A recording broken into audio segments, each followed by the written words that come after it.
প্রায় এক সপ্তাহ শান্ত থাকার পর ইরানে আবারও বোমা হামলার হুমকি দিয়েছেন মার্কিন প্রেসিডেন্ট ডোনাল্ড ট্রাম্প। স্থানীয় সময় শুক্রবার হোয়াইট হাউসে এক সংবাদ সম্মেলনে তিনি একথা বলেন।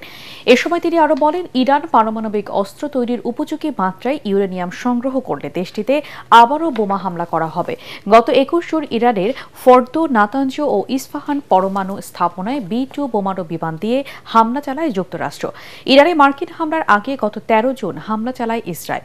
এরপর থেকে টানা 12 দিন ধরে দুই দেশের মধ্যে পাল্টাপাল্টি হামলা চলে।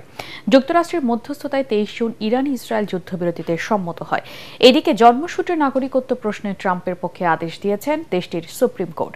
প্রেসিডেন্টের নির্বাহী আদেশ স্থগিত করার ক্ষেত্রে নিম্ন আদালতের ক্ষমতা সীমিত করে এই আদেশ দেওয়া হয়েছে। তবে যুক্তরাষ্ট্রে জন্ম নেওয়া কিছু শিশুর নাগরিকত্ব কেড়ে নেওয়া সাংবিধানিকভাবে বৈধ কিনা সে বিষয়ে চূড়ান্ত সিদ্ধান্ত দেয়নি সুপ্রিম কোর্ট, যদিও ট্রাম্প সুপ্রিম কোর্টের এই আদেশকে বড় জয় বলে দাবি করেছেন।